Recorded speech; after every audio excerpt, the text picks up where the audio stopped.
Racing Podcast. It's the ultimate ride where the rubber meets the road and the sparks fly wide. From wrecks and wins to what's going online, we cover it all every moment in time. Fights in the pits or a hero's last stand. If it happened at the track, you'll hear it firsthand. Tune in and buckle up tight, cause the Bench Racing Podcast is your fun night. Alrighty, welcome back to another episode of the Bench Racing Podcast, presented by Beth Strzezinski, Michael Olson, and myself, Derek Crane. Where the talk is fast, the drama is real, and it's all about the local race scene. Proudly sponsored by North Central Emergency Services, DirtX Industries, and Sprecher Brewery. So start your engine, boys and girls. It's showtime. Been a crazy weekend day trying to get everything set up to record today, so I'm glad Beth and Michael, you could be here. So how was your race weekends? They were pretty good. Woman, a few words. It was Not much to say. Ours was really good. We put together a really solid night in the 410. First overall solid night. Usually we start out slow. We qualified down and run in the back of the heat race and have to go through a B main and make a feature. But we timed in. We were seventh overall out of 37 cars. We ran second in our heat race. Transfer straight to the feature. Obviously, too, right? Second. Lost a couple spots in the feature. No, we were the first car out of the dash. It was one of those things, like we're standing on top of the trailer and we're watching the rest of qualifying go, and we're watching the leaderboard on my race pass, and we're like, all right, we're third, we're fourth. Then I grabbed Tyler. I was like, I'm not gonna say this to CJ because I don't want to like scare him or anything, but we might be on the path to a dash here. I mean, they take the heat winners and the next three fastest, so it's like we might make this thing. But no, we ended up being the first car out. We were the fourth fastest, but it was cool, just to be there, to have a shot at the dash. If one car falls back in the heat race, or unfortunately would have had troubles and didn't make the feature through the heat, then we'd have been in, and it was cool. Oh yeah. I watched his heat race, finishing second. Well, what I could, because the flow camera direction was on the leader for most of it. But yeah, watching the ticker, and then I had to change Landon and put him down for his bedtime routine, and it just so happened to happen during the 410 dash. So I wasn't sure if he made it or not. But all right, so one spot out, making great progress. Big time. Great too. So for the show today, we got our starter fluid conversation, our main topic, which is Wilmot Raceway's memberships, which is going to be a barn burner of a topic for sure.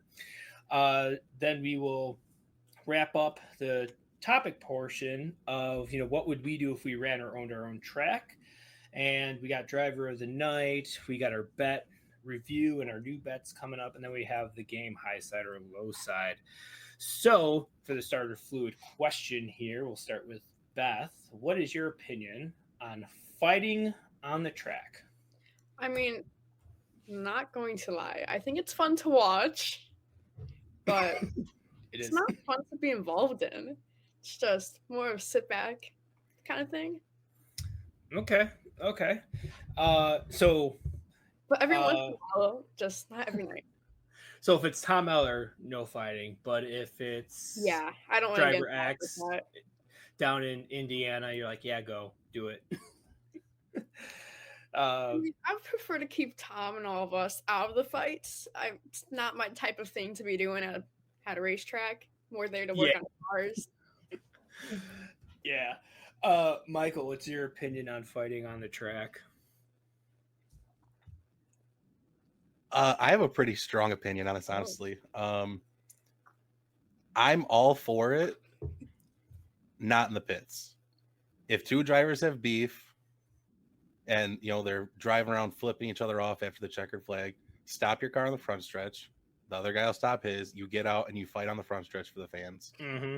It's we're in the business of entertainment. If you want to fight, don't go flying in the pits and almost running people over and for a wheel wrench and going over there and going for blood. Park on the front stretch, duke it out. When somebody gets stuck on the ground and they're getting the piss beat out of them, then the officials can break it up. But let them go at it. 1 versus 1, no crew members. May the best man win. Yes, exactly. And you pretty much took majority of my bullet points on my opinion on fighting on the track. 2 words though: Bowman Gray, the Madhouse.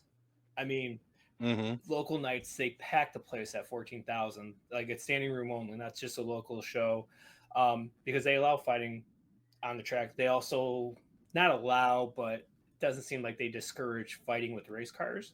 So that's a little bit of a different subject, but fighting on the track, yes, it's free entertainment. People, it'll stop people from doing bonehead moves too on the track. You throw a really bad slider and you flip the guy, you're going to get punched. So now it kind of sets that tone going into the nights, like, maybe I'll just save it for another lap. Maybe I'll get a better run. And then also you save social media posts that make the track look bad when you can't fight.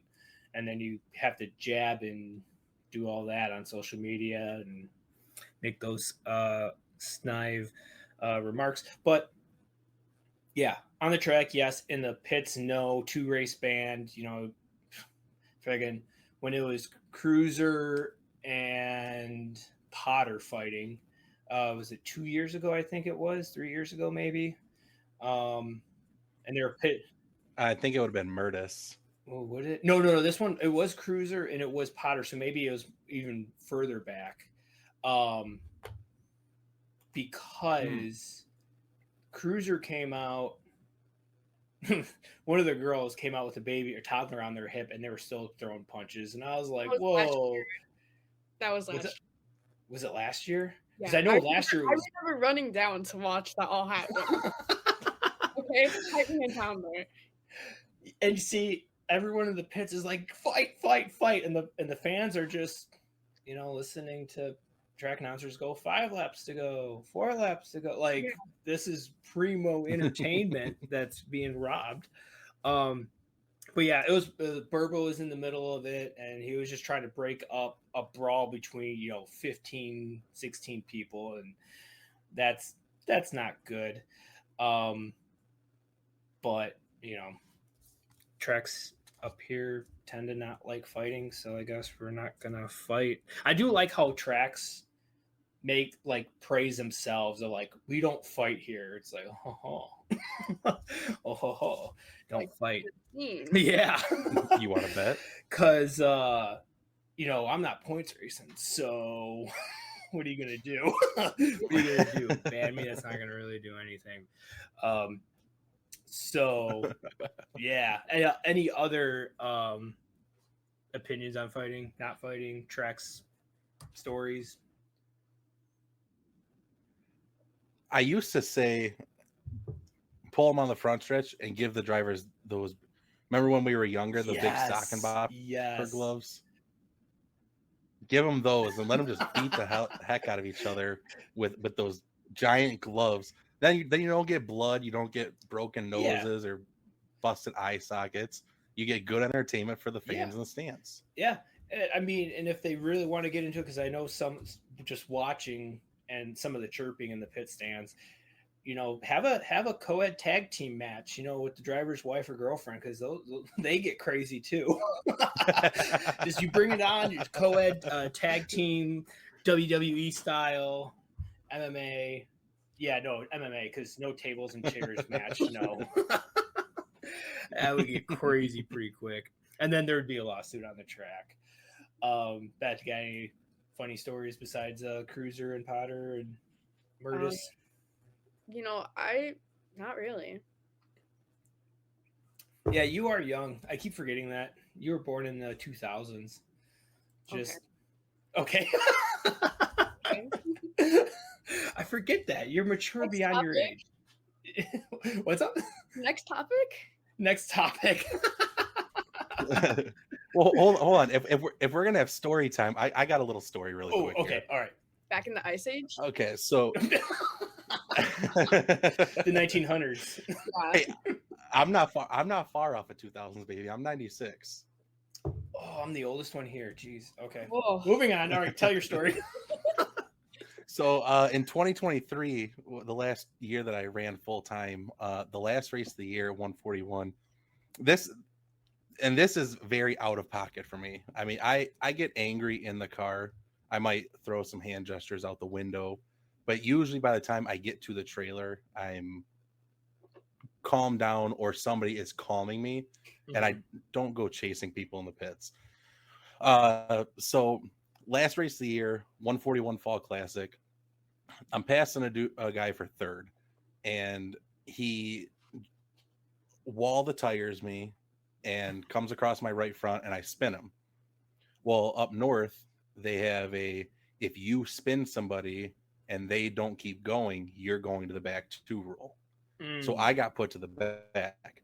So I'm kind of doing some hand gestures out the window and right next to him, and like it's one of those that you're going slow enough under caution. You're in a fender car that you can take your eyes off of in front of you. So I'm looking at him. We're making eye contact through our visors, and I am angry. Like I am so angry. And you kind of do a couple of the door bumps and whatever. We go back green. I drove back to around 10th, and there's so many cars that show up to the Fall Classic that they have to use both ends of the facility for pits. So like the main pits at 141 are off of 3 and 4, and they go up on the hill and everything. Well, then they have an additional set of pits over off of 1 and 2 now. So that's kind of behind the bar.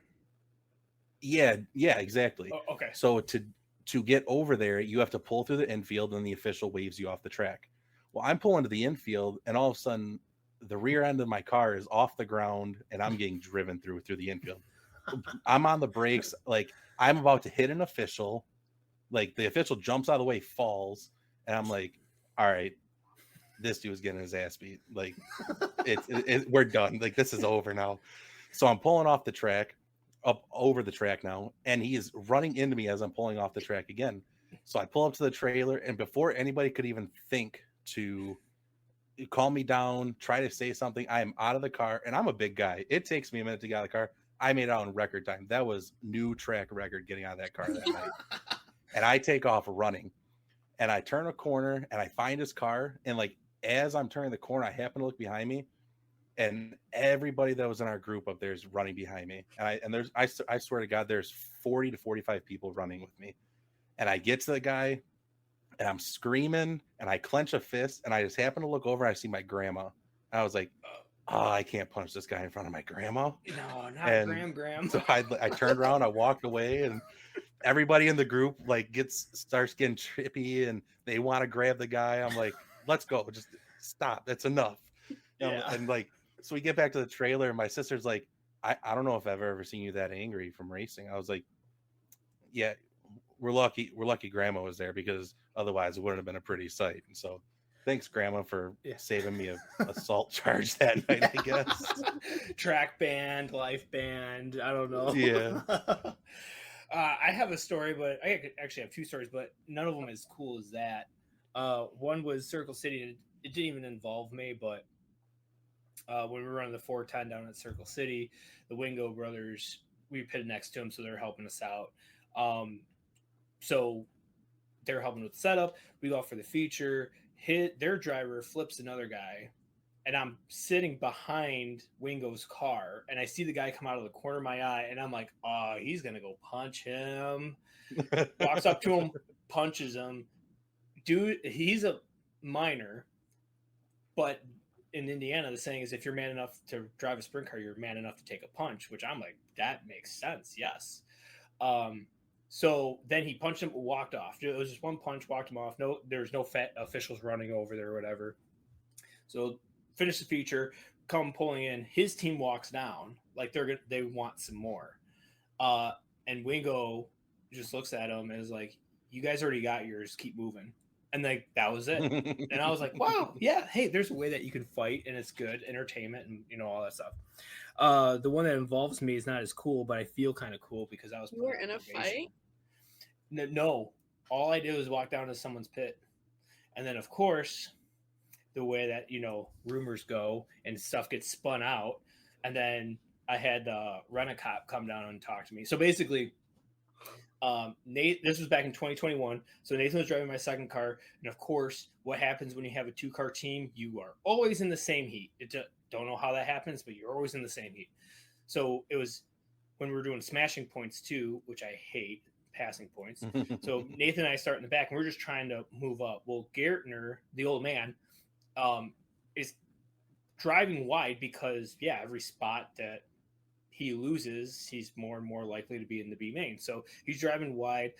Colburn is not. He had a couple times where he had leverage on him, but didn't do anything. So Gartner loses, I think, 4 or 5 spots within like the last lap. So I think it was Clayton in the middle. Nathan was on top, and I'm on the bottom, and we're running 3 wide, going across the line because we got to get every position we can.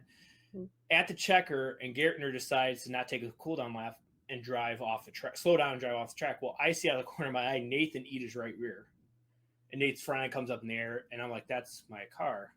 So I get all bent out of shape because I hate drivers that, not hate drivers, but just hate when they make the decision not to take a cooldown lap. Yeah. So I go down and storm. Like I'm getting out of the car. I'm like, I'm gonna go talk to Gartner. Well, I see Colburn's crew, their whole crew, they're starting to storm down, and I'm like, I bet you that's Colburn. So I run down, like I just try to get there before the Colburn team gets there. Like, this is my fight. Yeah, like I'm just gonna go tell them what my peace of mind, and then we'll go back, right? Mm-hmm. Well, because I wanted to get there before him, I never took my helmet off. So then my brother Caleb is like, "Oh, Derek's going down with the helmet on. That means he's ready to fight." Like it's great. So then I got him chasing me, and I know the rules. Don't go in the pit, right? So I'm standing behind his fuel cell, yelling at him in the trailer as I'm taking my helmet off. Gartner has no idea what I'm talking about, right? So then, just as I get that out, Colburn, their whole team gets there. So then I book it back to the trailer because I'm like, I don't need my name on this, right? An hour later, I have a Rent-A-Cop. Were you down there? And I'm like, yeah, I was down there, but before. And he's like, well, if I catch you down there again, I'm going to have to walk you off and you get a 2-week ban. So I felt pretty like a badass, honestly, really. I was like, I got put on probation. Nice. And then the next day I get fined at Angel Park for going down there. And I'm like, it's almost like one of those things where like your significant other is like, you're cheating on me even though you're not. And then you're like, I should have, because I'm getting grilled. Like I should have went over there, punched him because punishment does fit the crime. But yeah, that was my fight night story, but pretty good. I have a hard time envisioning you punching somebody. No. Like Michael, I mean, you'd have to kind of really. I think if it's a first time, let's say, offense, then I'd be like, whatever. But if it's like continually, I'm like, all right, dude, one of these times I'm going to snap. And yeah, I mean, I wouldn't. That's not my first instinct is to go punch someone, but at this point where I'm getting fined and probation and all that, I might as well just have punched them. But yeah, much worse can happen. I feel like wasn't it at Sycamore when Tate and Zilski got in the fight? Yeah, and he punched him and then got suspended a race. Yeah. Well, that's not the only time Tate punched somebody. Tate punched Dennis Spitz at Wilmot too. Really? Whoa. Okay. Yeah, Dennis Spitz came off a floor, and I mean, yeah. I'll spice this in. I was gonna bring it up, but I was like, I don't know, because I think Tate was under 18 at the time, and he dead sprinted across the track, and Dennis Spitz was sitting in the middle of 1 and 2, and he punched Dennis Spitz straight through the driver opening. Oh man. I mean, which side do you take? The underage or the Senior citizen. senior? Yeah. Let's say a lot of laps under his belt. Like, oh, that's funny. All right, so we're gonna take our first ad break here to pay some of the bills, and on the other side we have Wilmot Raceway's memberships.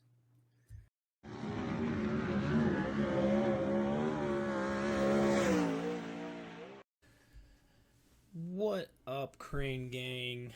Just wanted to tell you a little bit about our partner, DirtX Industries. So we've teamed up with DirtX Industries for the upcoming season, and we can't wait to run their products. The best part is that all my loyal fans and followers can help our team by visiting www.dirtxind.us and subscribe, also giving you a chance to win great prizes as well, receiving discounts on parts and merchandise for only $5 or $10 a month, depending on which subscription you get.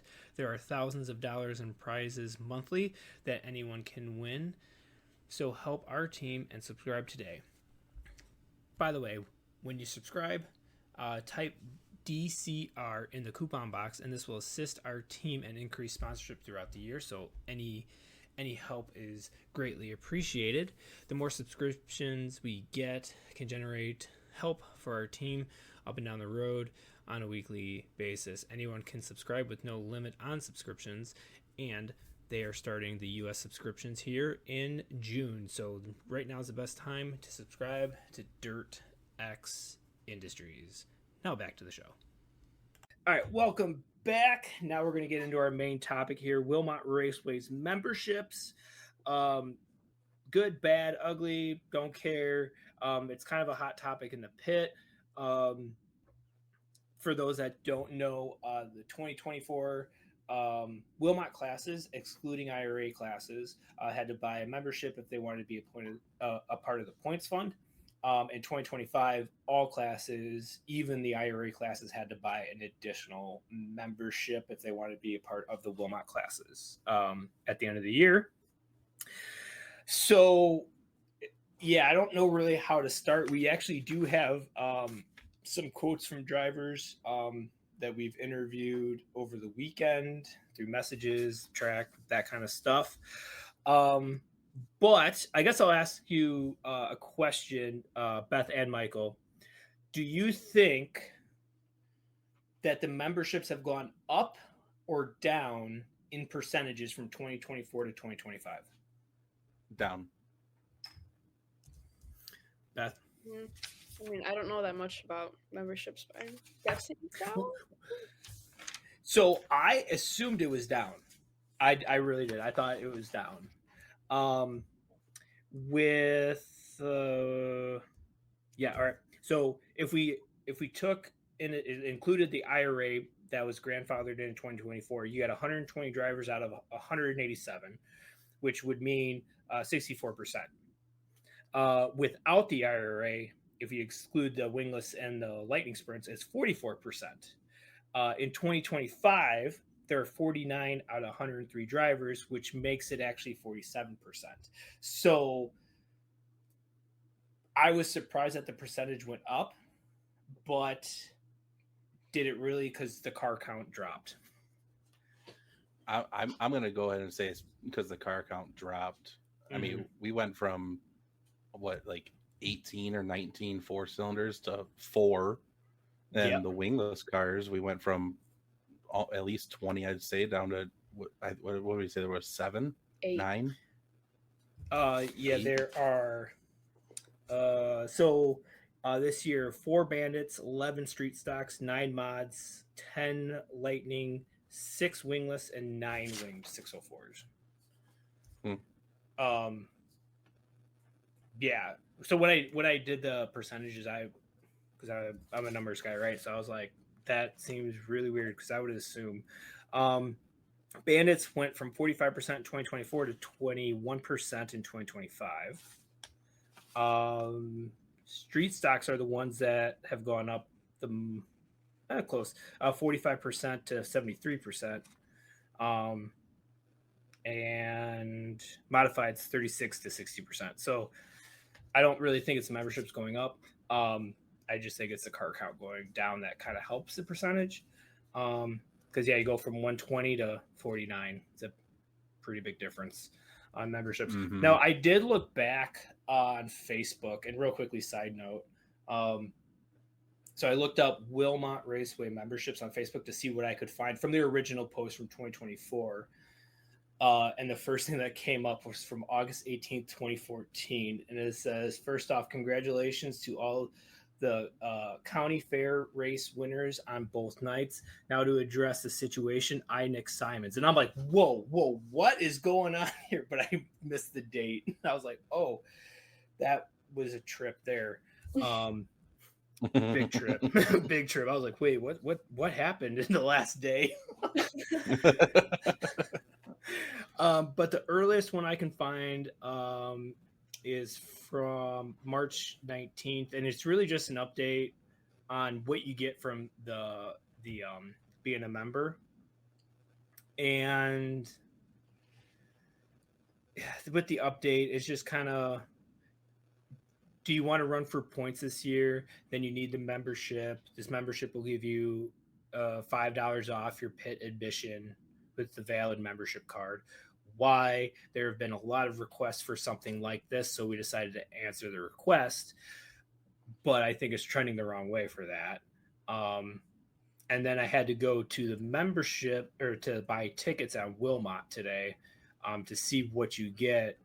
And it's just basically you get $6 off your pit admission, and you have to have it by the second race night if you want to be in the point fund during the banquet. So is this a way that we're getting paid at the end of the year, do you think, is through these memberships? I can't speak for all classes. And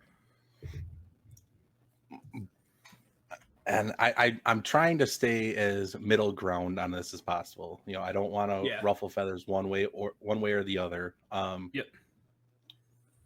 But I know I saw, I'm just going to say, a championship payout, not for the winner, for a different place in the top 5.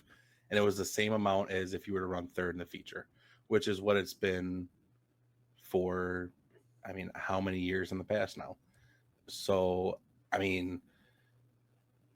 maybe this year's different. Maybe this year the points funds get the increase that they said they were going to. But I know the couple that I saw last year, I did not see an increase. Yes. I should say, I wanted to start this this topic off by saying first is, no matter what they do, membership or no membership, we're obviously still going to go and support Wilmot. We'll still race at Wilmot. This isn't trying to persuade people to boycott or anything. But it's just a talking point. Because I haven't been a member of anything since 2021. That was my last year as an IRA member. Just because, at least with the IRA, you get an additional $100,000 of injury insurance or whatever. So you have that. USAC, if you're a member and you make 100% of the races, you get 2 free pit passes per night. Which, if that was a part of it, I'd be happy to become a Wilmot member. But the other thing too is, like, when we look at $125, did some research, some journalism, because we're professional here on the Bench Racing Podcast. Maybe you are. And no, I'm close. So it's $125 for a membership, but for a class, the Bandits, it's $100 for first. So that would be the equivalent to the 604 Wing paying for a membership at $700 and something dollars. Right? And I don't know why. If you're going to do it that way, I think the membership should reflect the class payout at least. and the amount of nights that a class may or may not run as well. I mean, obviously, no class has an astronomical amount of nights at Wilmot, anymore. The schedule's kind of really been toned back. We have off weekends for rodeos and for festivals and stuff like that. I can think back 6 to 8 years ago. I mean, some classes were running 20, 25 nights every summer. Now you got the Wing 604. They have, including the Fall Classic, you have 13 nights. The modifieds and street stocks, I think they only have 8. So I mean, I see both sides of it. I understand why they implemented them. I just wish that it was rolled out a little bit smoother. I think you could have broken down and said, all right, if you're a bandit driver, yours is $55, $50, $60, somewhere, half of the feature payout. If you're a Wing 604 guy, you could argue that maybe there should be even a little bit more, maybe 200, simply based off the amount of night. The amount of nights that you get. And the also thing I wish that the memberships added or included was your pit stall reservation, because I mean at this point, I agree. Is a reservation when you do the whole pit doesn't make any spot special. Like if it was primo spots that had poles or electricity or close to the porta potties or close to staging or the scales or the food, I would, people would definitely pay higher money probably for those instead of just the whole pit. Beth, do you have any opinions on the membership? You want to read a quote after? Sure. Right. I mean, I don't have really any opinion on the memberships. I think that if you want to buy it, buy it. If you don't want to buy it, don't buy it. But from what I see, it's not really worth it for certain classes if you're in the IRA and that jazz, because you don't run there enough to be needing memberships. Okay. So, I don't know. Yeah. And the other thing though that your memberships do could potentially, which I mean, when you think of the location of Wilmot, I mean, 5 minutes down the road you're in Illinois. Yeah. At least an hour and a half you're in Indiana, 2 hours you're in Michigan. I mean, 2 hours for a dirt team is really nothing. If it pays good, you'll make that trip. I do kind of feel like maybe the memberships could deter away some of the traveling people that, for instance, all right, last year we went down to Circle City in May. We were not planning on running that for the points there, and we won the first night. So now I'm like, oh, well, we're going to try to make all the dates now. Well, if they're like, oh yeah, you need to buy a membership, I would have been like, nah, I'm already coming 4.5 hours. And then I'm turning around and going back home and running at my home track the next night. So, it's just that's the reason why I don't have the membership, at least. I think it would also be because I know there's some teams that are far up north Wisconsin and all that jazz, to have tow money for teams that are more than a certain mile radius away. I think that would bring back more car count. Yeah. But and that's really what you want to do too, especially if you're trying to be the premier track in Wisconsin, is you got to get out of Wisconsin. You got to get drivers out from out of state. Yeah. Iowa drivers in Wisconsin. I mean, that many. Yeah. So, so we have some quotes here. Beth, would you like to start off with your person? Some people remained anonymous. What's up? I forgot I was supposed to do that. Oh yeah, no, you're good. You're good. People, we're not throwing anyone on their bus. These are people that just want to stay. Why we just asked them, what their opinions on the membership are. So, Beth. Should I read the whole sentence? If you, yeah, exactly. You don't want to. We're journalists now. You don't want to cut. You don't want to give a snippet. You gotta give the whole picture now. Okay. I'm gonna challenge my inner journalist. So I think it's stupid. It doesn't get you anything extra that's worth the price. You get no additional insurance if you're hurt. Only top 5 get paid out at the end of the season. And payout is the same as it is to finish in that position in a feature. Meaning if you finish third in points, it only pays what it would be to pay if you finish third in the feature.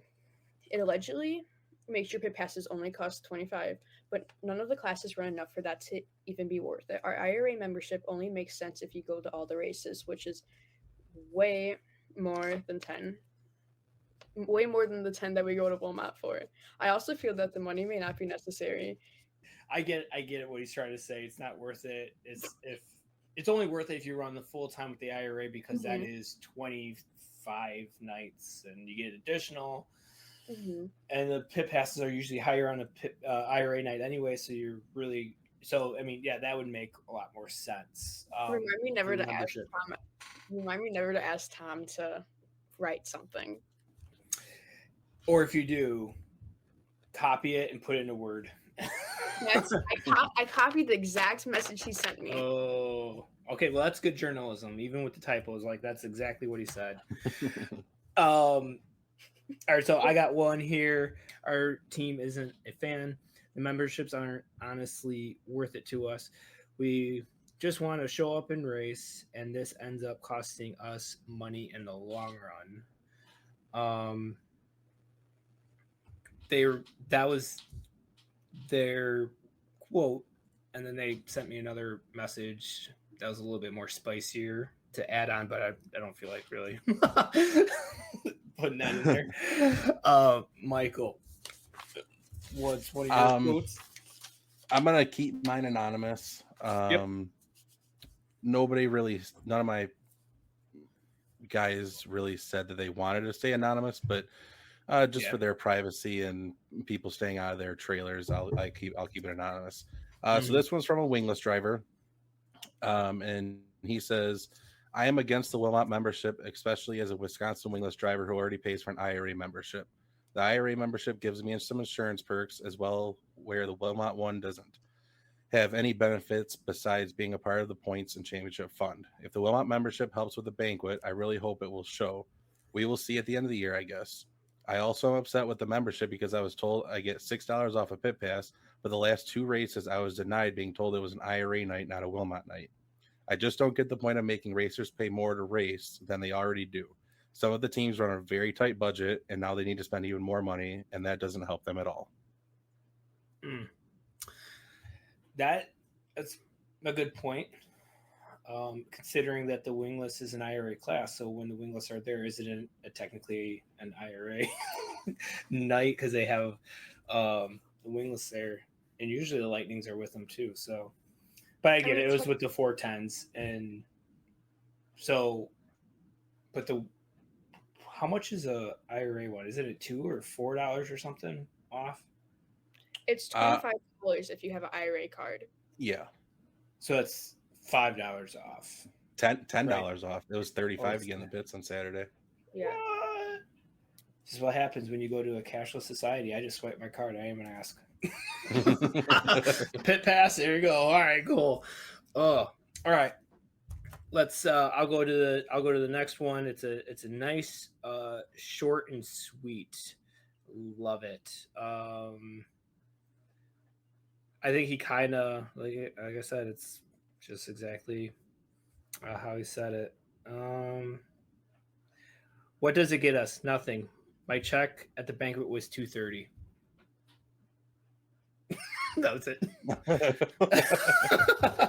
So again, what does it get us? Nothing.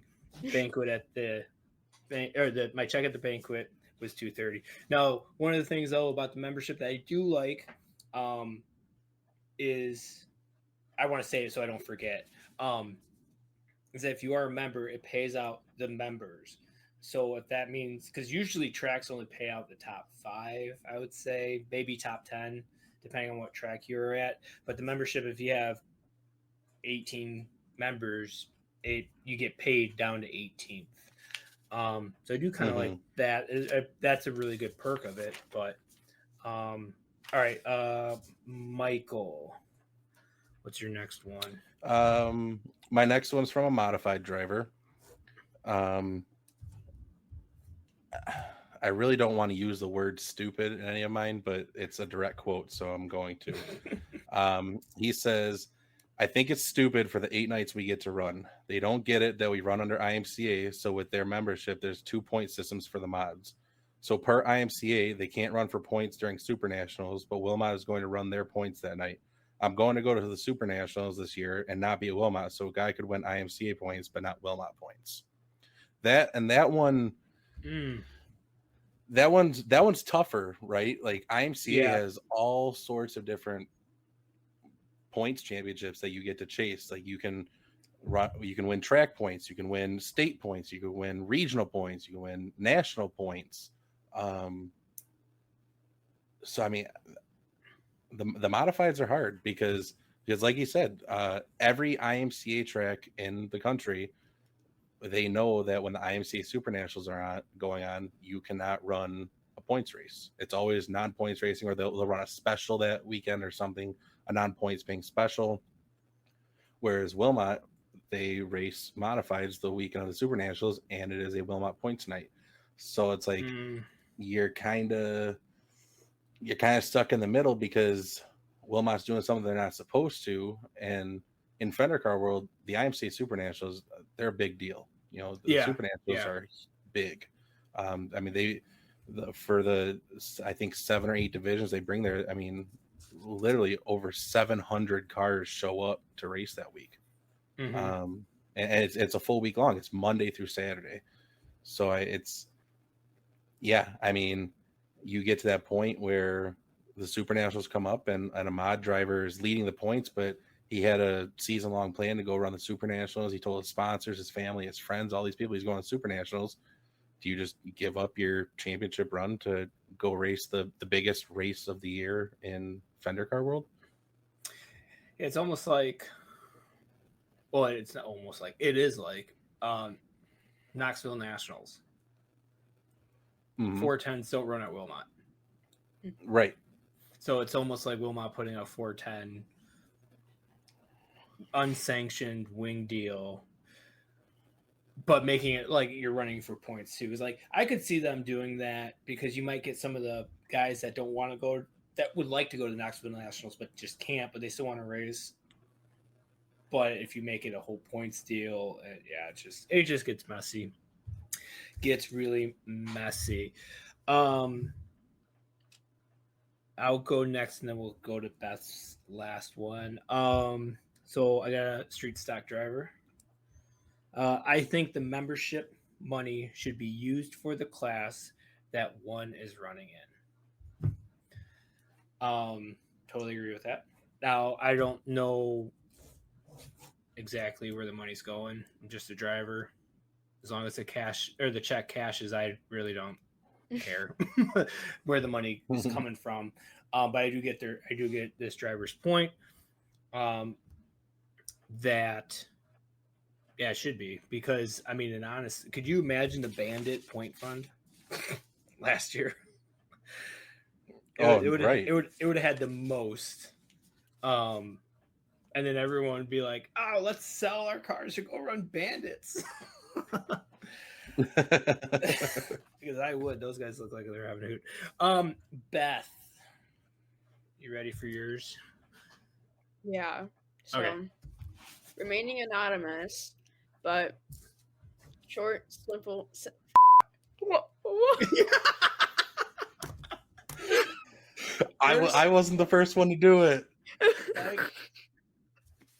I had here, not this episode, next episode, that you were gonna swear, and Beth just coming on like Lauren Kelly during the middle of the national anthem.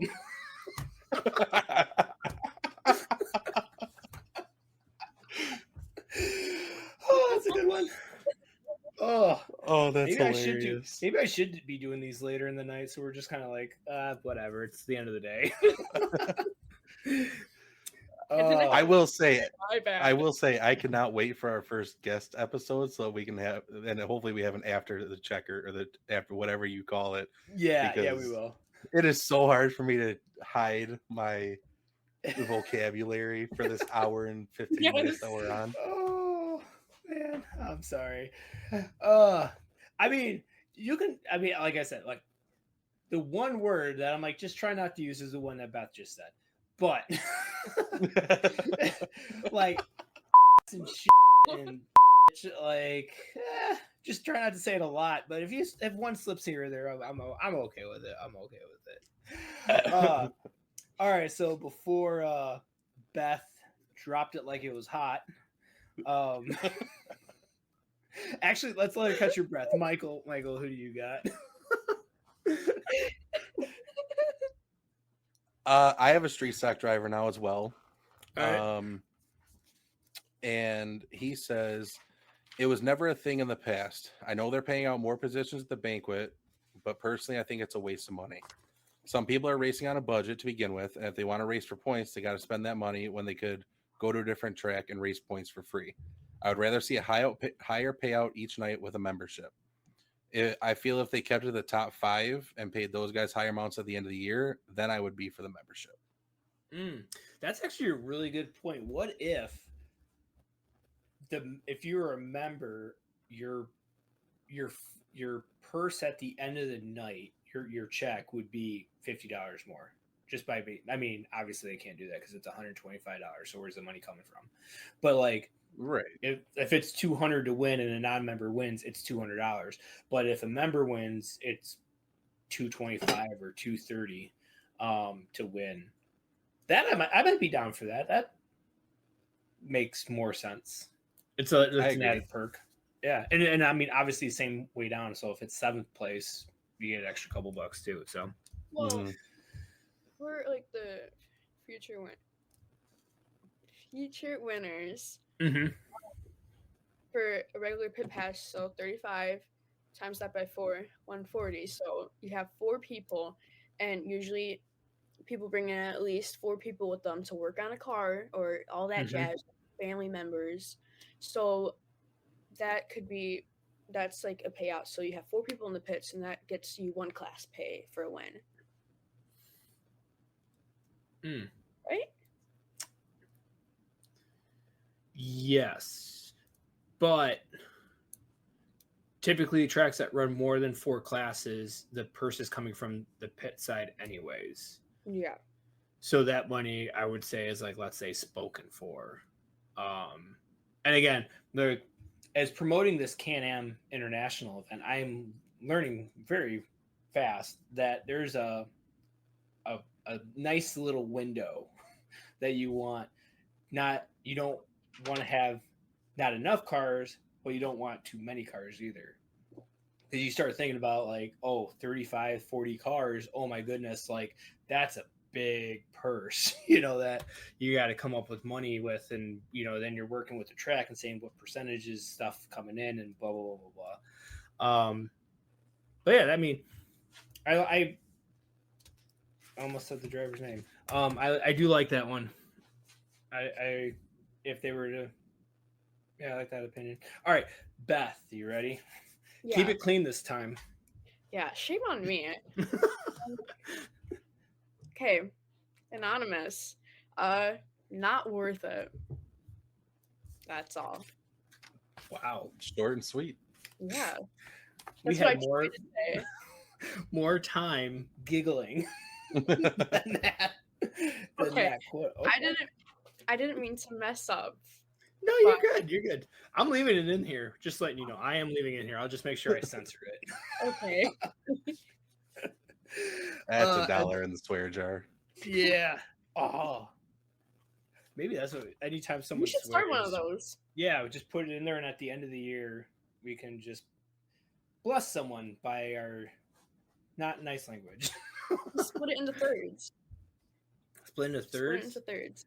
Oh well, I'll be on my best behavior then, so it makes I get that. That way I didn't put any money in, but I'm getting money out. And then Michael, you got one more, right? Yeah, this one's short and sweet. I think if I believe this person thought that I was going to be saying their name, it wasn't an option to be anonymous, so they might have channeled some of their true thoughts. But he said, I think it's good for the reason of the extra insurance you get, but on the contrary, I don't want to spend the extra money. Mm-hmm. Yep. Yeah, so basically, in closing, a lot of kind of more on the fence, like this last driver will like, yeah, I would, but not. I would rather spend it somewhere else, but I'll do it. But also some negative comments about it. Like I said, in the middle, what I want to say at the beginning is that we're not trying to talk anyone out from showing up and racing at Wilmot. These are just our thoughts and the driver's thoughts on the Wilmot Raceway's membership, and of course, it's still the second year, so it's still kind of morphing into what it should be. But if you look at the stands, so to me, this is one of those things where I'm going to say Wilmot's going in the right direction. Like it's taking like 2 steps forward, but there's 1 step back. I feel like to me, the memberships is 1 step back until they can really work something out where there's more benefit than just be in the points fund. All right, so now we'll pay the bills some more, and on the other side of this ad break, we have race results from the weekend, our bets, and driver of the night.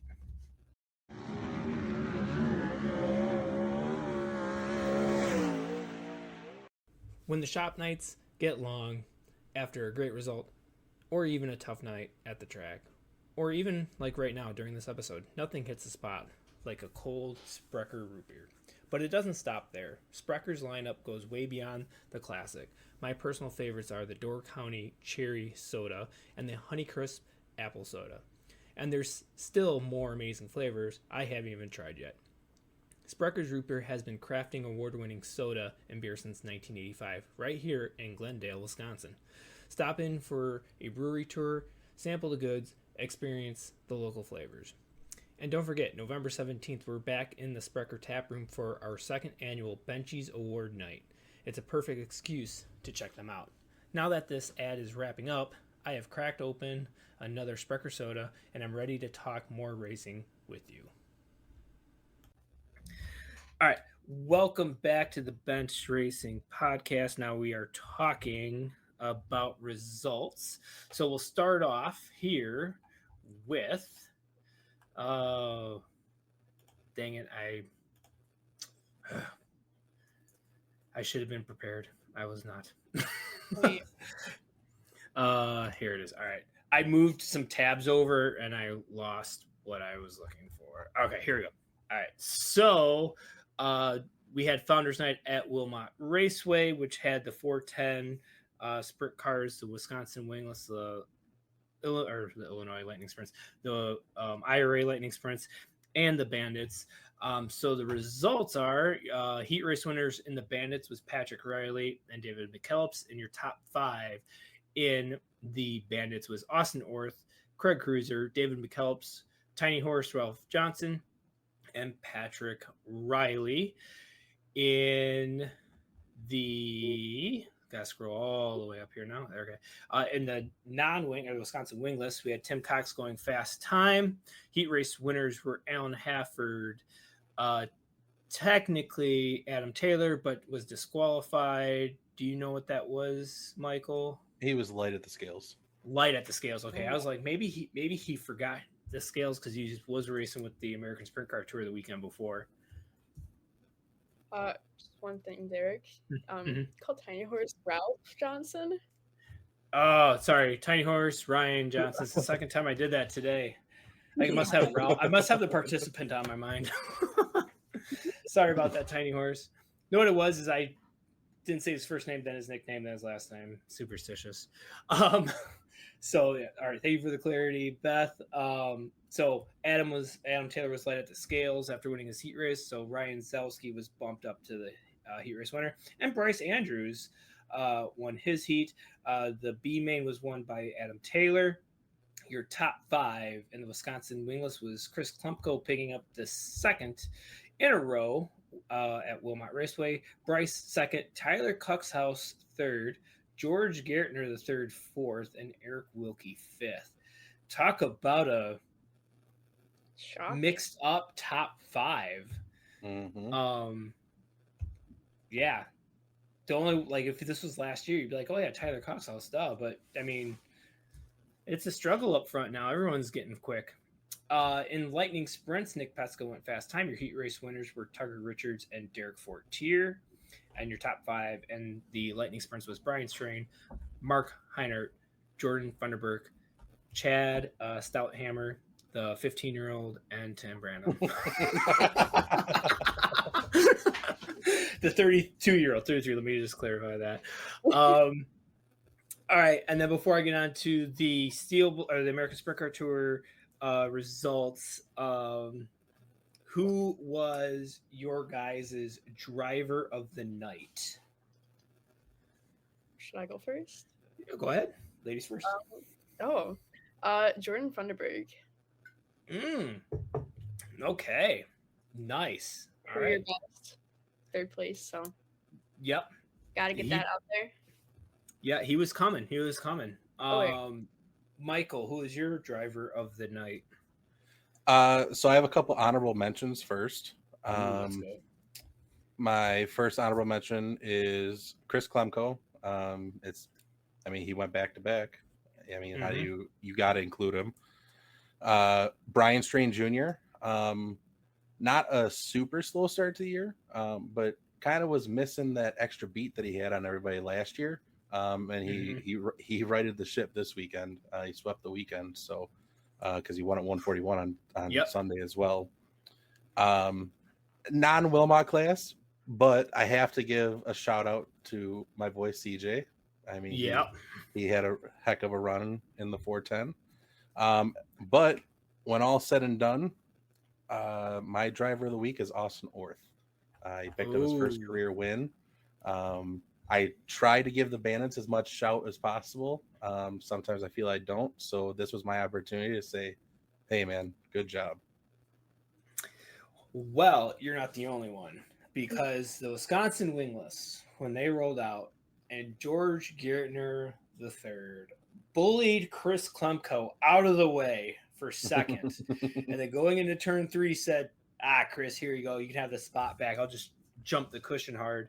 But then held third, slipped back to fourth on one of the restarts, but held off. I was like, if George Gartner III gets a top 5, he's going to be my driver of the night. And then Austin Orth said, nah, watch this. Let me just pick up my first career win. So I have to give it to Austin Orth, but my honorable mention is George Gartner III. Let's review our bets from last weekend, and it was not only Beth's driver showed up. It was great. I had Adam Taylor, Michael had Zach Radart, and Beth had Bryce Andrews. Now, when he started on the pole, I was like, Beth is gonna celebrate. And then he took off. And I was like, Beth. It's because I bet on him. Yes. Okay. He was flying, and all night won his heat race and qualified in the top 5, 6 or something. So yeah, he was on it all night. But let's my driver Adam Taylor finished 24th DNF. Michael, Zach Radart. Thank you. It's because I bet on him. Yeah.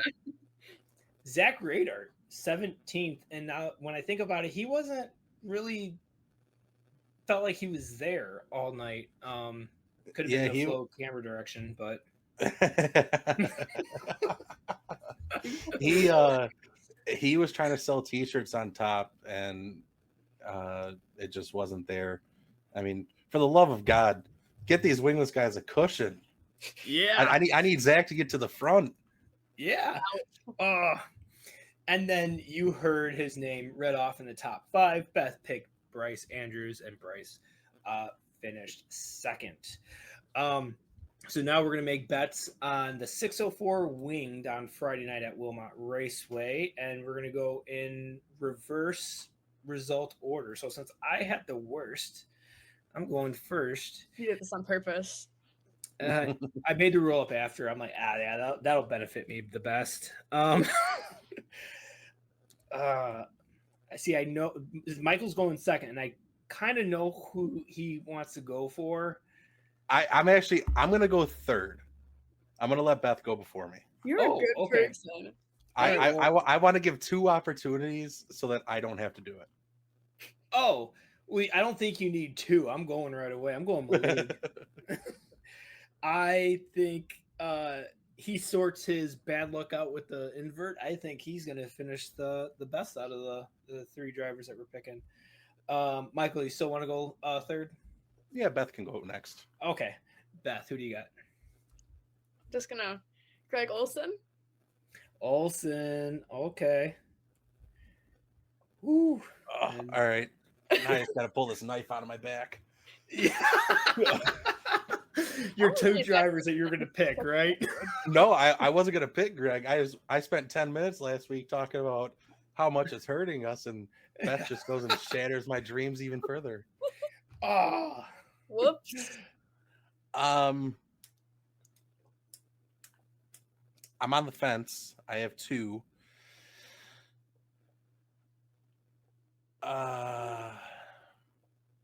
Give me Derek Crane.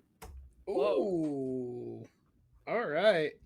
Hey, like you were the second one I wrote down. So yes. Yeah.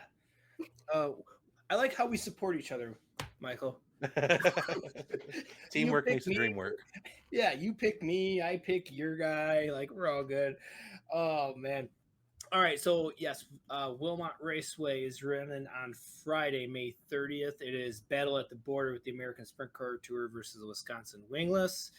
General admission is $20. Kids 12 and under are free, and pit passes are $30. You got the Wisconsin Wingless Sprints, the American Steel Block, or American Sprint Car Tour. There you go. Street Stocks, Modifieds, and Winged 604 crates.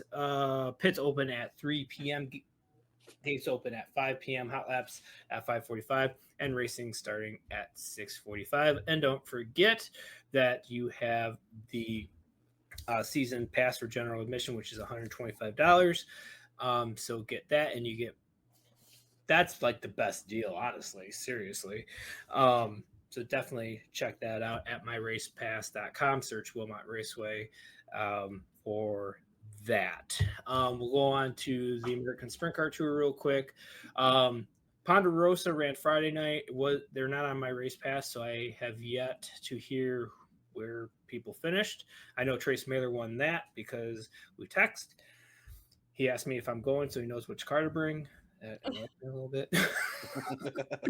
His fast car or the faster car.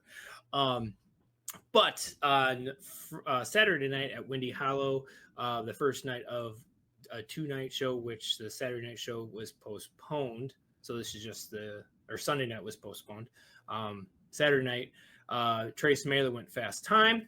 Heat race winners was Andrew Van Dam from Australia. Just a little bit of a drive for him. Trace Mailer won the other heats, and then your top 5: Trace Mailer, Andrew Van Dam, Chad Freeman, Anthony Lohr, and Big Sexy himself rolling in 5th. The next, I already said it. The next American Sprint Car Tour is at Wilmot, so come check that out. It's a co-sanctioned event. Drivers from series just have to follow the rules, and they're good to go. Wait. The American Sprint Car Tour and the Wingless are like racing mixed together? Mm-hmm. Yeah. Whoa. Yes. Okay. I got my fingers crossed, my toes crossed, my eyes crossed. Yeah, our engine will be ready by Friday. Well, if your engine is ready by Friday, make sure you uncross your eyes before you race. Yeah. Yes, that's actually really good. Cross-eyed with his visor. Yeah. Oh, that would hurt. That would hurt. All right. Cool. So one more ad break, and then we're gonna wrap up with our last topic and the game.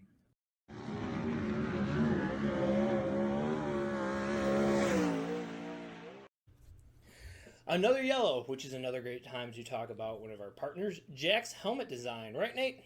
Absolutely. Jack Eschbach has been painting anything and everything since 1983. And Longer than we've both been alive. almost together. But Almost. almost. But yeah, Jack's been doing helmets. He's been following Nathan in my racing career since go-karts at Badger. Since I was a five in kid cards. Yep. And you know, he does an amazing array of designs. You know, he's done my Captain America helmet up there. This is my favorite helmet so far because it's the Sandhill Crane with, you know, Crane is the last name. The new one was the Sunset. He never has done like a gradient like that before, and he knocked it out of the park. Go follow Jack Eschbach and Jack Eschbach's helmet design, or Jack's helmet designs. You can look at Facebook. on Yep. Facebook all of his helmets. Yep. You even got his number on there. Yep. If I can read this right. 262-818-6756. And again, tell him that Crane Racing sent you. Nathan Crane sent you. Yep. And again, he's a big advocate for the sport. He usually has a free custom paint job at the banquets for Nathan's Midwest Racing event. He'll throw in something there too. Yep. Jack is a racer that does a lot of great stuff for a very affordable price for racing. So if you don't want to look like the idiot that just jumped the cushion, get a custom painted helmet because then you at least look good doing it. There you go. Yeah, right. Right. Then at least your picture's cool, not just a blank white helmet going through there. You're like, wow, that is precision painting right there. Look at that yellow and orange just pop out of that car when it's up on the bike. It's crazy. So now, think about it while we finish up this race, hopefully without another yellow. All right, welcome back to the Bench Racing Podcast. Last topic. Since we kind of went a little hard on Wilmot Raceway about memberships and just, you know, our opinions on that, you know, what would we do if we owned or ran our own track? So just a couple things here that we would do. So what would Beth Raceway look like? Oh, the middle of paradise. Okay, so I'm a picky eater, so this is kind of based off myself. A good variety of food. Ooh. We need varieties, okay? So like Italian, Mexican, Not like like that. I'm not that or fancy. Like, not that fancy. I don't know. Bring back the Wilmot pretzels. Okay. Just bring Okay. it back, please. So Beth Salted or Raceway, unsalted? Salted? would you have the option for cinnamon sugar? Yeah. Okay. Ooh. All right. Yeah. Delicious. Yeah, we can do that. Ooh, with little like Okay. cinnamon donuts. Yes. Ooh. Okay, I'm going to Beth Raceway. Ooh. Yeah. What else you got? Well-maintained facilities, actual bathrooms with plumbing that works and all that jazz. Okay.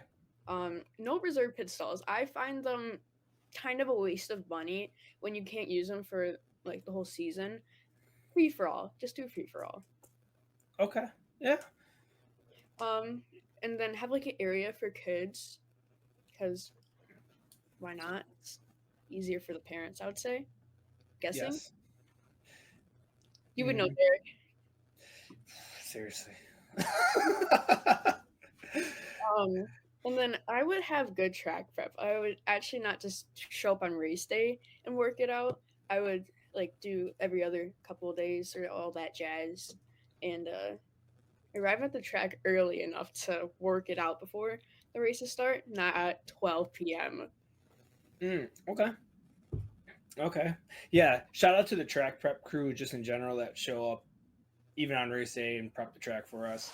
But yeah, I'll appreciate it. it's basically the same equivalent to if you just roll the car out of the trailer on Saturday to do maintenance real quick and then throw it back in for Saturday night versus rolling it out Sunday, washing it, multi-day, just going through everything. So, okay.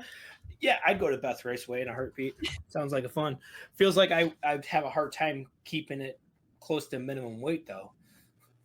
Yeah, it's where it's at. Let's be honest. It's the best part. All right, what does the Michael Olsen speedrome look like? Oh, Well, I'll touch on one thing that I have that Beth actually had. All right. I had open parking in the pits as well. Um, I I raced at a lot of tracks prior to Wilmot going to paid pit parking that had paid pit parking, and I never bought a spot at other tracks either. Um, I think back. I, I I think back to the early 2010s, mid 2010s when it was open parking. Everybody respected, if you showed up 3 weeks in a row and saw the same person parked in the same spot, you're not going to park in that spot. Everybody had that gentleman and ladies respect for one another, that if you park in a spot regularly, everybody, then that was kind of your spot. I get why the track does it. You want to keep it as well organized as you can, and I don't want to say that they're in it for the money, but obviously the money doesn't hurt. But yeah, so that's on the pit side, that's the number one thing. When it comes to the drivers, find a way to give back. I would have a employee at the track that strictly worked promotionals. Somebody that they go to their day job Monday through Friday, and then they take 2 hours, 3 hours a night after their normal 40, and look for more sponsors. Find a car dealership or a nice bar restaurant that wants to sponsor a night. Find a way to get more money back in the driver's hands. Whether you're just paying out feature winners a little bit more, or if you can spread through the top 10, get a little bit more. Just find, like, Slinger is a really good example of this. Every single race night Slinger is presented by Jim and Bob's Automotive, or the Harley Davidson 100. They have a sponsor for every single night, and most nights you don't know how much you're showing up to race for. You find out either in the driver's meeting or when you get the check at the end of the night. But those places, they sponsor the night, and it puts money back in the driver's hands. With that, I would build my track with a hill off on above one of the corners, and there'd be a pavilion, kind of like Beaver Dam has. Slinger also has one. And whoever the sponsor for that night is, that pavilion is yours. You pay for your food, you pay for your drinks, but you get your own spot for all of you and your homies to hang out in for the entire night of racing that you're sponsoring, that your business is sponsoring. Yeah, it'd be a good company outing kind of thing. Yeah, exactly. Like I work for a corporate company, and we're always looking for company out. Only reason I know so much about Slinger is because I kind of organized with my boss. We sponsored a night at Slinger in 2020. Was it last year? Yeah, 2024. Okay. Or 2023. Whatever year it was, whatever. Yeah. We sponsored a night Slinger, and we got the pavilion up off the corner, and we had like 70 people show up, and they one of the track workers came up, and in between each heat race, each feature, he asked who wants to ride in the pace truck for this one, and different people from our company got to go ride in the pace truck for each of the heat races, each of the features, which was cool. The money that we spent went back towards the racers, and they did stuff for us in return as well. Also on the fan side of it, and this is not optional. I don't think this should be optional for any single racetrack. And unfortunately, there's I'd say probably 80% of tracks in the country now don't have it. and that's a junior fan club. Mm. It costs $0 to have a piece of paper that states young fans' names, and I would change the way that invert draws are. Now it sounds like I'm trying to change Wilmot. I would have my invert draws or my dash draws, however you want to do it. The junior fan club member or the junior fan club member of the night, before the racing starts, you bring them down the front stretch, you give them a nice big dice, and you let them roll it 4 or 5 times, however many classes you have, and that is the invert for each class. Don't let them roll it once and say, all right, the invert for every class is 6. Let them roll it 4 or 5 times, and then give them a little 79-cent checkered flag. Go back up to the stands, and he gets a free popcorn and a bag of candy. I mean, we are literally talking what, $3 in food and a flag. Yeah, profit or whatever. And make the kids stay. And you literally made the kids' summer. So that's a big part of what my track would have. I would have I would run a full schedule, and then I would have 3 specials a year. I'd have a thaw, like a thaw breaker kind of deal. I'd have a midsummer classic, and then I have a fall classic, all for increased purses. Anybody and everybody's welcome. Live music every night after racing.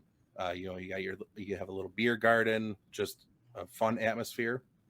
And the last part of mine is I would have biannual rules meetings with tech inspectors set in stone. No questions to be asked about who the tech guy is, why they're doing what they're doing. And if you have a question, you can bring it up in the off season, or you can bring it up on an off weekend in the middle of the summer. That's good. I race at the Michael Olson Speed Drum too. I like to think a lot of people would. Yeah. Gosh. All right. So for mine, I went with the DC Raceway would be in Evansville, Wisconsin area, which that's out west, south of Madison, but still in Wisconsin. It's between Wilmot and another track, Lafayette. So Lafayette runs Fridays, Wilmot would run Saturday, and then I would have it running like a Sunday afternoon. Not Sunday night, Sunday afternoon. Would definitely make sure that I had the same rules as Wilmot or Lafayette with the modifieds and the street stocks and bandits.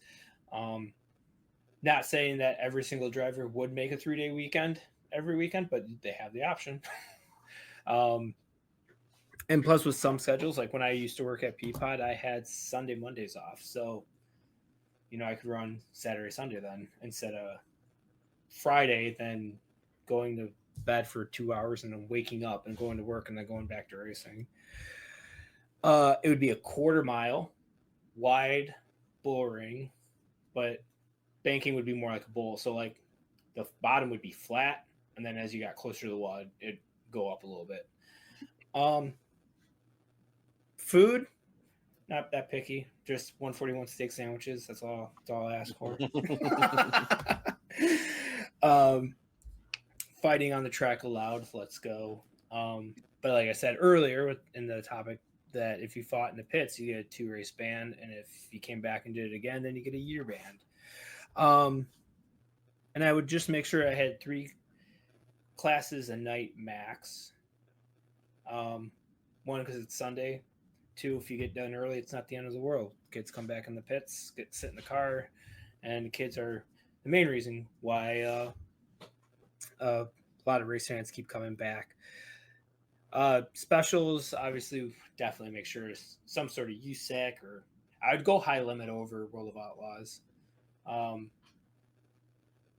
mean, the World of Outlaws is good, but like I just feel like the best racers right now. Not the quality of the top guys in high limit. I feel like are just a smidge better than the World of Outlaws. So bring the I best think in. part of the thing is they all came from the World Outlaws, or at least most of them did. Yeah, I have a strong opinion about this. Okay, I'm sorry. Yeah, no, you're good. You're good. Yeah, they came from the World of Outlaws, but I just feel like you get more grassroots fast guys going to a high limit race versus a World Yeah, of but the Outlaw thing race. is, you always have the same winners. Where it's, I mean, yeah, you have the same winners with the Outlaws too. Don't get me wrong, happens every race, but I feel like it's more consistent with the high limit when it comes to certain stuff.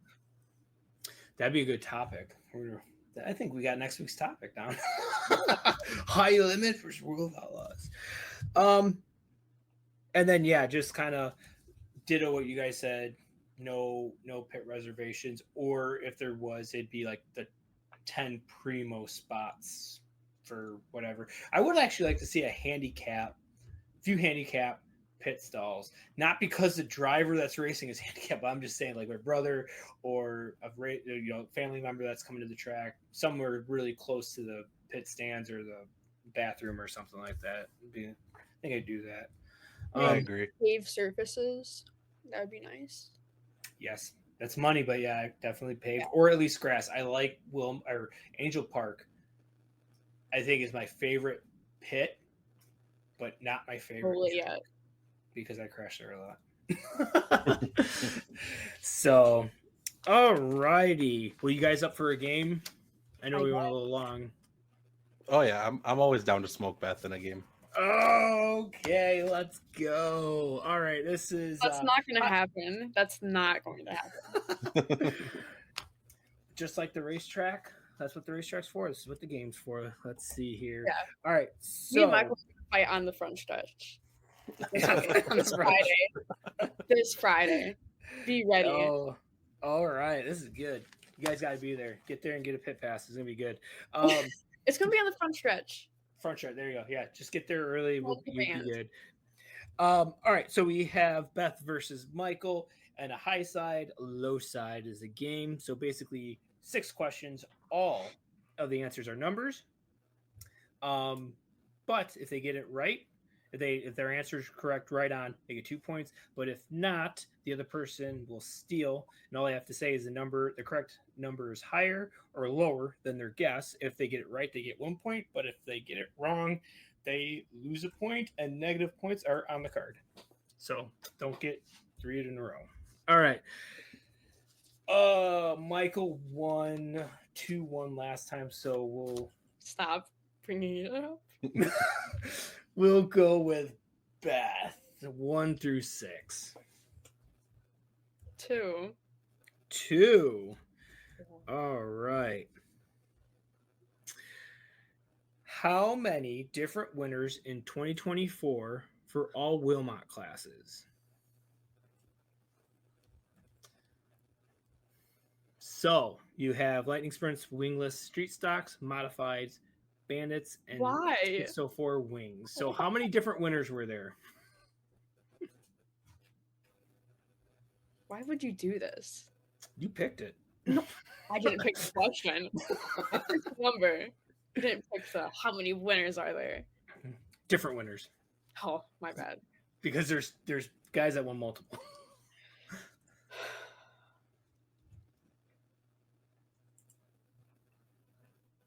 I need to get some game music. 16. 16. That is wrong. Michael, higher or lower than 16? Oh, higher. Higher is correct. 29. There were 29 different. Oh, I thought it was 28. Oh. Oh. That wow! If you were because when you were like, I'm like, oh, Beth, you're right there, and you said 16. So there were 3 Lightning Sprint, 9 Wingless, 4 Street Stocks, 4 Modifieds, 5 Bandits, and 4 604 Winged winners. Yes. Wingless had the most, which is not that surprising because I didn't expect it's a that. lottery. Yeah. All right, Michael leading 1-0. 3 through 6. Enough. Let's go 4. 4. All righty. Oh, this is a good one because our main topic was about Wilmot. So, Kenosha County Speedway opened in 1951. The name of the track changed to Wilmot Speedway in what year?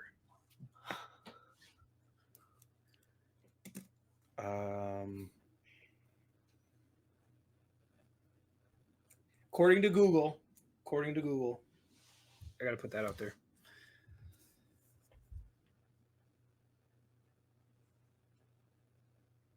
Disqualify. I know this. That's me typing. Searching it up. Disqualify. Yeah, searching it up with his eyes shut. I got a water bottle in my hand. Yeah. Oh, I know this, No, you don't. but I can't remember.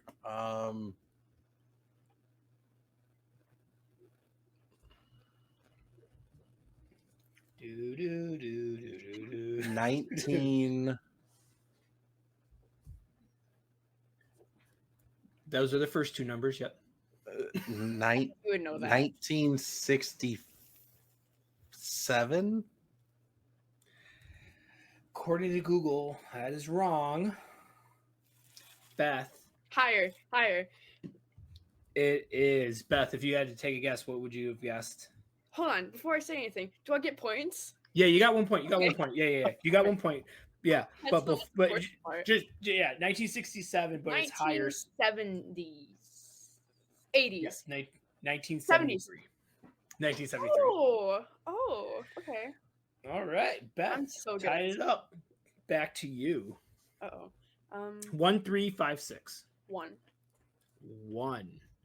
All righty. Oh, nice. So we had the Indy 500, the 109th running of the Indy 500 on Sunday. In the starting grid for the 2025 Indy 500, where did the highest American qualify? Okay, first off, you didn't tell me I had to watch IndyCar for this podcast. This one was just because, hey, you got to be ready. Could be Formula One, Monaco, got that could be part. Formula One, Coca-Cola. I can do that. I don't even know any of the IndyCar drivers. It's funny because I was actually like talking on the phone and one of my sponsors was like, "Oh, hey, do you know where blah blah blah starts for the Indy 500?" I looked up and I was like, "Wow, there's a lot of countries here," and I'm like, "Oh, this would be a good one to slide in here." So, Not a good one. what's your guess, Beth?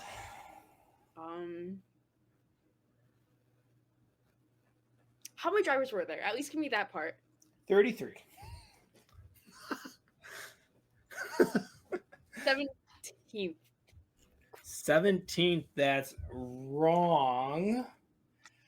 Michael, higher or lower? Okay, so I have to clarify. Is higher like 16th or better or 18th or worse? So higher would be 18th or worse. Okay, so it's lower. I don't know who is all American, but I know that Kyle Larson started 14th. Beth, Didn't know if that. you would have just stopped at 7, you'd have been spot on. But you said teen. 7th, David My answer. Miklas. He's a fib. Did you know that? He's born in Chicago, Illinois. Ugh. Flatlander. Yeah. Probably likes his corn. Michael, 3, 5, 6. 3. 3. All righty. Which champion winning car in 2024 had the lowest scoring number?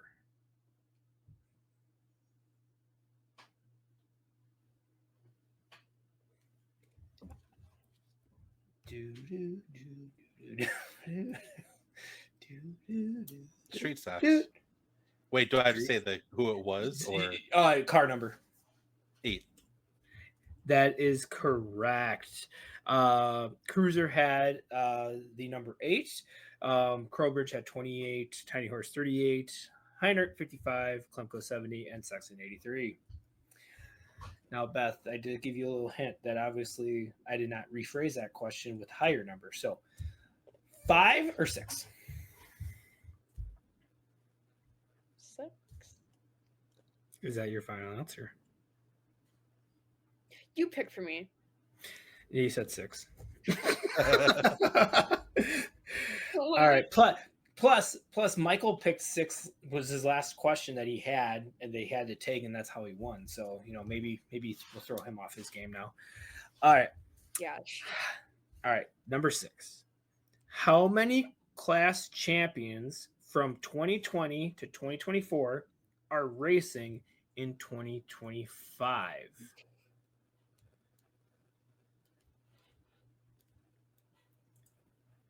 There were 20 championships. I'll give you that hint. But that would mean that every champion that would be no different champion. So give you that little hint. That makes no sense. That's not a hint. That's just more. Just numbers. All right, I'll read it again. 20. How many class champions from 2020 2024 are racing in 2025? Why would you pick these questions? You know what, Beth? You're in charge of the game next week. Thank you. Okay. What is I don't know. 10. We'll split it in half. 10. I'm not That right. is wrong. Higher or lower than 10? Lower. Beth? If you get it wrong, do I get a point? I didn't get it wrong though. If you would have said 9, Oh. you would have been correct. There are 9 champions from 2020 to 2024 that are close still enough. racing. I know. You were 10 when the answer is 9, 17 when the answer is 7. Like, you're so close. All right. It just sucks that close only counts in horseshoes, hand grenades, and carpentry. Michael, you want 5 or number 5? I feel like Beth could probably get 5 wrong, so I'll take 5. You'll take 5? Okay. All right. Did you know, Funny. again, according to Google, just putting it out there, did you know the track location of Wilmot Raceway moved? The old track was next to the high school. What year did the new track open? And that's where it is today. 77. That is wrong. Beth, for some honor. Lower. 73, because they changed names, right? You got it by going lower.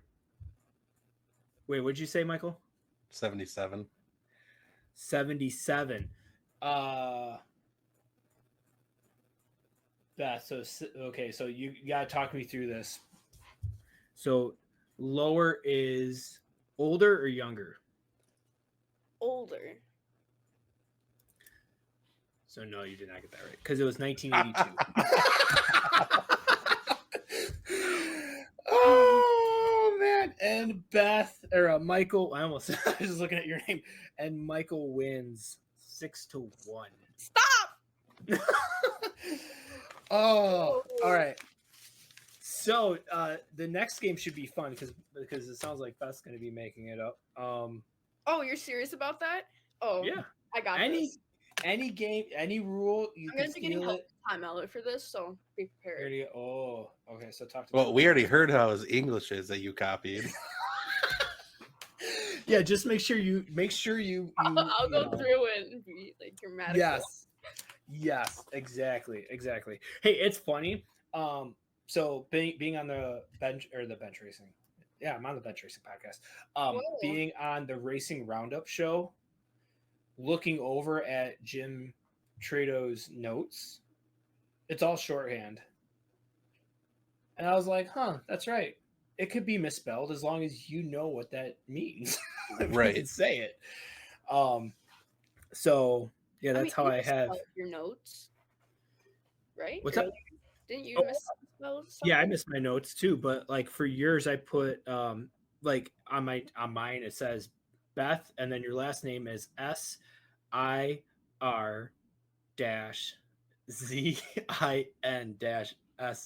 so I make sure I say it right.